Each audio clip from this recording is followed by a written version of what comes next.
Olá, muito boa tarde. Nos meses de julho e agosto criam-se novas oportunidades de encontro nas comunidades cristãs, surgem campos de férias ou semanas de missão e a celebração dominical acontece em novos ambientes. Permanece a centralidade da Bíblia nesses encontros e, por isso, propomos uma análise aos textos que fazem parte da liturgia deste domingo. Hoje, contando com a presença do Padre Robson Cruz, do Patriarcado de Lisboa, e de João Ambrósio, professor na Faculdade de Teologia da Universidade Católica Portuguesa. Boa tarde. Boa tarde. Obrigado por estarem connosco para olharmos de facto os textos da Bíblia e, Padre Robson, encontramos na liturgia deste domingo um tema que os aproxima. A hospitalidade, como a capacidade de acolher o outro, acolher o estrangeiro, e esse outro revela um outro, já com o O maiúsculo, não é? Que é o próprio Deus. E é uma das coisas muito belas que esse texto nos vai revelar, é isso. Como a virtude do acolhimento pode ser das expressões de maior contato com o sagrado que a Bíblia nos oferece. Não é? E isto que é reposto no passado e, portanto, numa memória da nossa história da salvação, como desafio de hoje também, assumindo o acolhimento, sermos capazes de descobrir o próprio Deus, que aí está.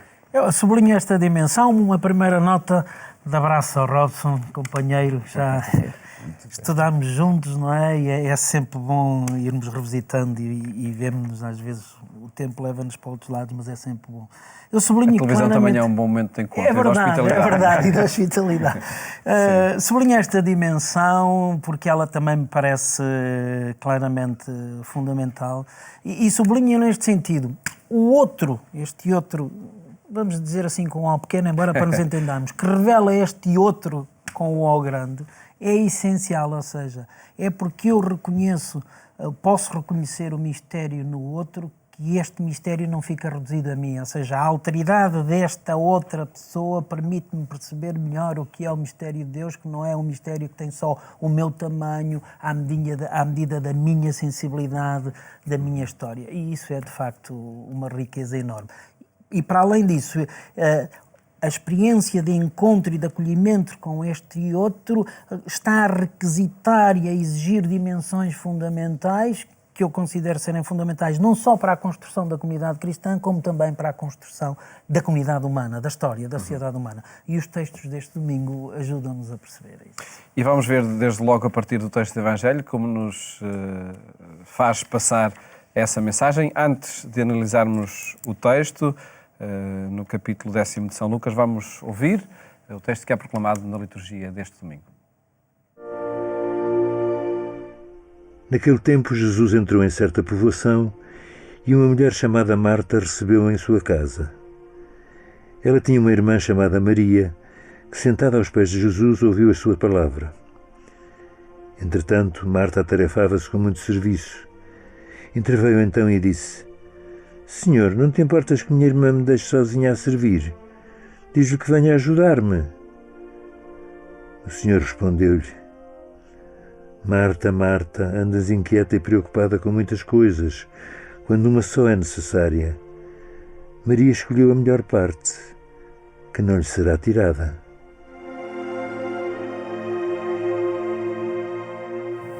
Padre Robson, enfim, um texto que ouvimos muitas vezes, que tem muitas referências, sejam culturais, sociais e, sobretudo, religiosas. Mas o que diz esta história de Marta e Maria? Não é uma crítica à necessidade de haver alguém que se ocupe dos trabalhos domésticos. Aliás, a própria figura de Marta, que aqui parece uma mulher atarefada, dispersa, não é? No Evangelho de São João, sobretudo no capítulo 10, quando se fala da ressurreição de Lázaro, perdão, no capítulo 11, quando se fala da ressurreição de Lázaro, nós vemos que esta Marta faz caminho e é a primeira a confessar que Jesus é o Messias, o Senhor da ressurreição e da vida, enquanto Maria se entrega às lágrimas. Mas há aqui um simbolismo profundo. Acolher o que é. E acolher é, de facto, escolher a melhor parte, não é? E Maria escolheu a melhor parte. E que melhor parte é essa? Nós sabemos que na tradição de Israel, no contexto familiar e no contexto sacrificial também, quando se oferece um sacrifício ou quando se toma uma refeição à mesa, num contexto poligâmico, onde um homem tinha várias mulheres, a mulher mais amada, aquela que gerava filhos, era aquela que tomava a primeira porção dos alimentos, a carne mais gorda, a parte mais excelente dos pratos. E Jesus usa o simbolismo desta expressão, escolher a melhor parte, a dizer que a melhor parte que Maria escolheu significa que quem é capaz de cultivar esta relação esponsal com Jesus percebe o que é o mistério do acolhimento. Não é na ordem do fazer coisas, do mostrar exuberantemente as competências e as qualidades na cozinha, se bem que isso seja uma parte importante do acolher bem, mas é perceber o nível e a qualidade da relação que nós temos com o outro. Marta demasiado preocupada com as coisas que ela tinha de fazer. Maria, de facto, preocupada com o Senhor, com a sua escuta, com o seu acolhimento. Parece, em todo caso, que passa aqui uma crítica a essa preocupação pela ocupação com o que há a fazer. Porquê? Há aqui uma expressão que parece muito ingênua, tipo, Maria está aos pés de Jesus. Exato. Lucas prefere esta imagem de estar aos pés de Jesus ao longo do Evangelho, ao longo dos Atos dos Apóstolos. Porque estar aos pés de Jesus significa retomar uma imagem em que Jesus, no templo, no Evangelho da Infância, está aos pés dos doutores da lei, explicando a lei. Que o endemoniado de Gerasa, depois de ter sido liberto da possessão, fica aos pés de Jesus, abrindo-se a possibilidade de ser constituído discípulo, né? O próprio Paulo fala da sua condição de aprendiz na escola de Gamaliel, como estar aos pés de Gamaliel. Essa expressão, está aos pés de, significa a capacidade de acolher aquilo que o outro me traz. Ou seja, Maria está a ouvir, está a tornar-se discípula num mundo onde, no contexto social, as mulheres eram só domésticas. Esta questão é para sublinhar, porque há aqui, de facto, uma dimensão do texto que é uma dimensão profética. Que é esta dimensão. Os grandes mestres rabinos, se calhar, não tinham mulheres aos pés. E agora aparece um texto da Sagrada Escritura onde é Maria que está aos pés do Senhor. Há aqui já uma dimensão da profecia, há aqui um horizonte novo que se está a pôr, não é? O discipulado de Jesus não tem a ver com homem ou mulher, é um discipulado para todos, é um discipulado para todos aqueles que queiram ser discípulos, não tem essa condição prévia. Gostava também de sublinhar aqui uma nota, a imagem que temos aqui no fundo é a imagem do acolher e do banquete que está... E se nos deixarmos levar um bocadinho para esta imagem do banquete, perceberemos que um banquete, para ser bom, tem que ter, ou para as pessoas que vão ao banquete, tem que existir duas dimensões. O banquete tem que ser bom, as coisas que nos são propostas e dadas a comer, os pratos, a maneira como a mesa está arranjada e a sala está arranjada, tem que estar bem, tem que ser bonito. Agora, ninguém compreenderia um banquete que tivesse tudo tão bonito e as pessoas não se sentissem verdadeiramente acolhidas, verdadeiramente, ou seja, serem verdadeiramente o centro da atenção de quem recebe. A comunidade cristã é chamada a ser sinal deste banquete para a humanidade. A comunidade cristã tem que ser simultaneamente Marta e Maria. Tem que preparar um bom banquete para a humanidade, onde aquilo que lhe propõe, aqueles pratos que lhe propõe para desgustar, o ambiente tem que ter qualidade, tem que ter beleza, tem que ter valor. Mas depois a pessoa que é convidada tem que ser o centro das atenções. E isto acho que é um enorme desafio às comunidades cristãs, a sabermos ser simultaneamente Marta e Maria. Em todo caso, e mesmo a partir deste texto, muitas vezes a acentuação se foi pondo num lado ou no outro. É verdade, é verdade. E essa é uma criticando nota, ou valorizando. E eu acho que isso é uma nota verdadeiramente distintiva do cristianismo. Do meu ponto de vista, o cristianismo tem uma dimensão que é inerente à sua identidade, que é uma tensão, uma dimensão tensional. Ponhamos isto a partir da própria figura central e do seu fundamento, que é Jesus Cristo. A reflexão cristã diz sempre que ele é verdadeiro Deus e verdadeiro homem. Há aqui uma tensão entre humanidade e divindade. Sempre que a reflexão cristã tentou resolver a tensão ultrapassando-a, o que fez foi sublinhar um polo em detrimento do outro. Ou sublinhou a divindade em detrimento da humanidade, ou a humanidade em detrimento da divindade. E sempre que fez isso, estourou com o mistério cristológico, não é? Porque não foi capaz de perceber, de compreender, de entender quem é Jesus Cristo.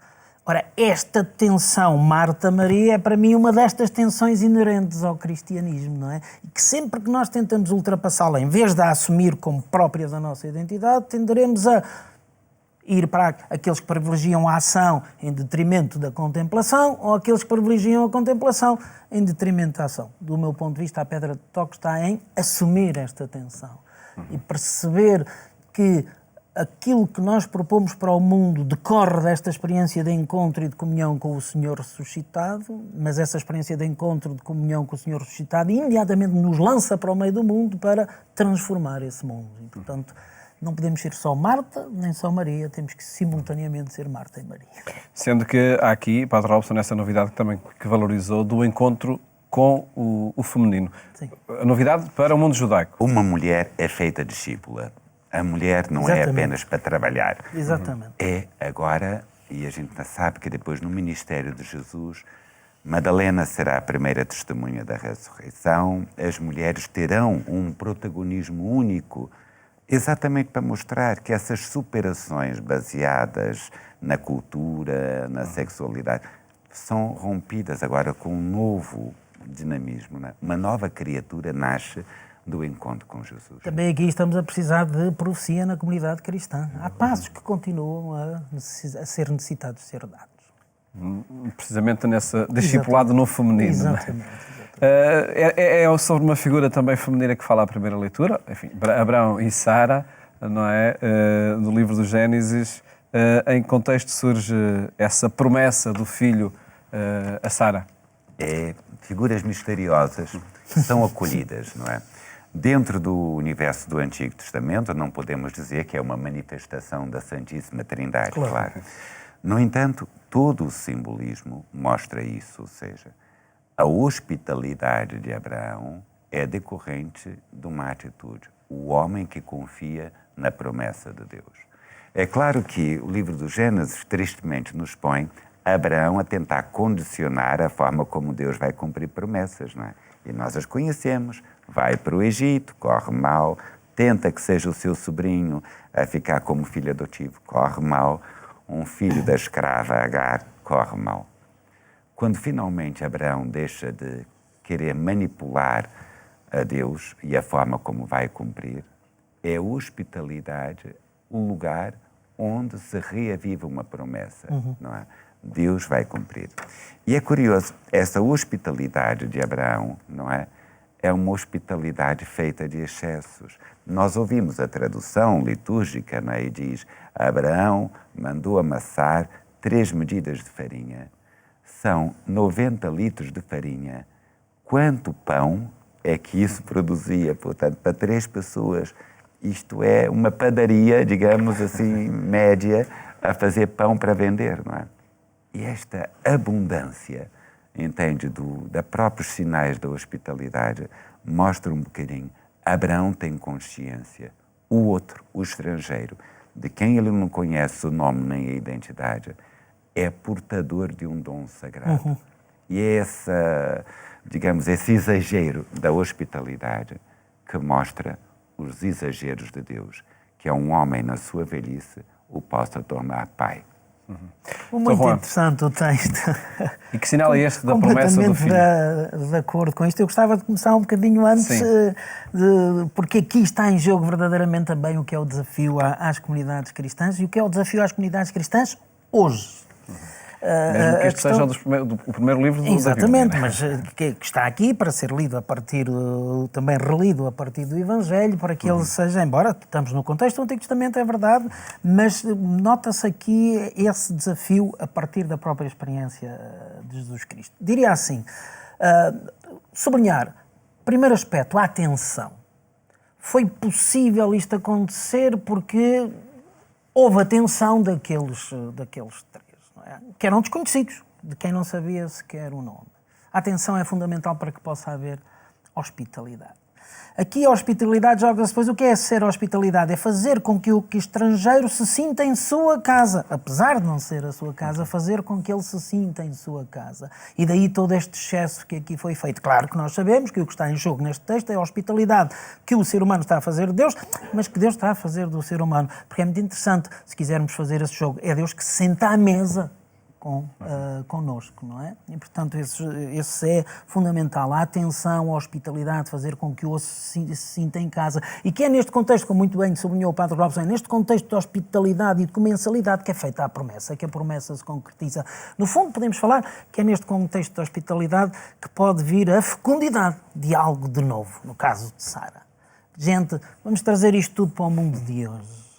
Vamos trazer isto tudo, se calhar, ali para o lado do Mediterrâneo. Vamos trazer isto tudo para este lado de todos estes movimentos das migrações que estão neste momento a acontecer.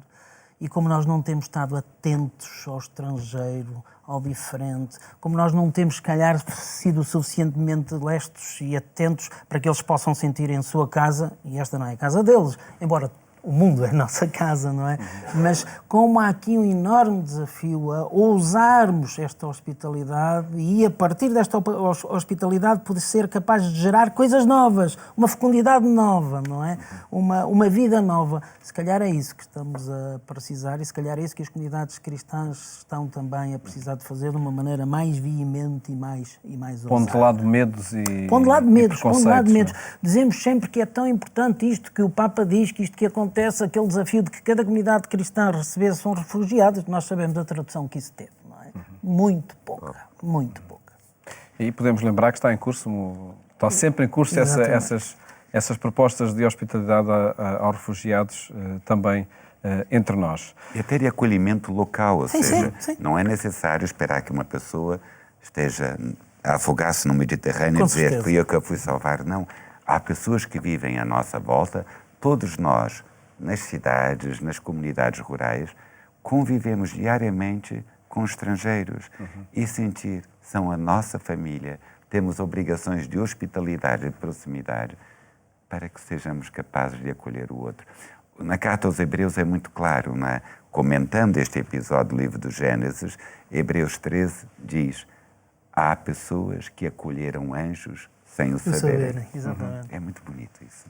Isso também é das tais afirmações que também poderíamos trazer para os dias de hoje. Exatamente, não é? exatamente. E quem acolhe refugiados passa também por essa experiência, infelizmente, e pode ser exemplo para outros. Sabemos também que isso pode ser uma questão de moda. O que está aqui em cima da mesa é muito mais do que isso, não é? É verdadeiramente o exercício da hospitalidade. Passamos para o texto da segunda leitura, Carta aos Colossenses, onde surge Cristo como estando no meio de nós, a Ele que é necessário acolher por excelência. É a expressão, digamos, mais pura e talvez o clímax da forma de Paulo falar da sua compreensão do mistério da salvação do mundo. Tudo aquilo que o homem espera conhecer de Deus revela-se em Cristo. E nós conhecemos a Cristo no mistério da sua entrega na cruz e no seu amor pela Igreja. E Paulo diz, a partir de então, nós não sabemos falar de Deus sem falar deste, nós dizemos, sacramento, ou seja, Jesus, Filho de Deus, que se entrega por amor à sua Igreja. Então Paulo diz, nós somos chamados a continuar esse mistério que revela o mistério de Deus no mundo, que é a entrega de amor na cruz, não é? Que é a revelação máxima do amor de Deus por nós, é continuada pelo próprio ministério apostólico. Para quê? Para benefício de que esta Igreja, que é tão amada por Deus, possa continuar na sua expressão visível, a abraçar a todos, os gentios inclusive, não é? E manifestar, não é, esta presença de Cristo, o dom de Deus para o mundo, não é, no meio dos homens. Esta dinâmica do dom parece-me verdadeiramente fundamental. Trago aqui, se calhar, à lembrança, não é o primeiro texto assinado por Francisco, mas verdadeiramente aquele que inspira, que ele dá como inspiração do seu pontificado, a Evangelii Gaudium, onde ele, para mim, faz um dos diagnósticos mais corretos da situação do mundo em que vivemos, quando diz que o problema de hoje é o individualismo egoísta. Logo no número 2, esta questão de cada um centrado em si, nas suas necessidades, ponhamos isto ao nível individual, ao nível de grupos, ao nível de países, ao nível de nações, ao nível de regiões. E depois ele propõe como que uma terapia para isto e diz a maneira de resolvermos o problema é viver ao contrário, é viver o dom, a partir do dom, a partir da dinâmica do dom. Porque, e o texto diz no número 10, a vida ganha-se quando se dá. Aí é que verdadeiramente a vida se ganha. E é isso que está em cima da mesa neste momento na construção do futuro e na construção europeia. É a dinâmica do dom. Aproximamos-nos de novo de momentos de eleições no nosso país, quer a nível regional, quer a nível nacional, e a gente interroga-se como vamos ser capazes de protagonizar e construir um país que possa ser inclusivo de todas as sensibilidades se não estivermos dispostos a dar-nos, se não estivermos dispostos à procura do bem comum, à procura do cuidado do outro, do cuidado desta terra. Como é isso possível? A partir da perspectiva de cada um, não seremos capazes de construir nada em comum. É preciso mudar a dinâmica, mudar o paradigma. Eu comecei o programa por recordar novas circunstâncias em que acontecem os encontros dominicais, em ambientes de campos de férias, de semanas missionárias, e quando se experimenta essa dinâmica também nessas ocasiões. Porque aí joga-se muito a questão da gratuidade, não da obrigatoriedade. É uma experiência de faço isto pela gratuidade de fazer, não tenho relações, não tenho obrigações, não é? São contextos novos onde eu sou capaz de me cruzar com gente nova, em sítios novos. No fundo, é isso que a palavra de Deus também propõe, a criação de algo de novo. E é curioso, porque nesses contextos não institucionais percebemos às vezes de forma tão sensível o que é isto. Cristo no meio de vós, esperança da glória. Não é? Sim. Há coisas que surgem, e eu quase diria, não fizemos nada para aquilo, mas Deus faz surgir. Acontecem pela presença, sem dúvida. Esta experiência de encontro. E surgem, emergem também destes textos esses novos desafios para a gratuidade, para o dom e para a presença nestas circunstâncias. Agradeço-vos terem estado aqui no programa Eclésia a apresentar a liturgia deste domingo, comentando os textos que se escutam nas Eucaristias Dominicais.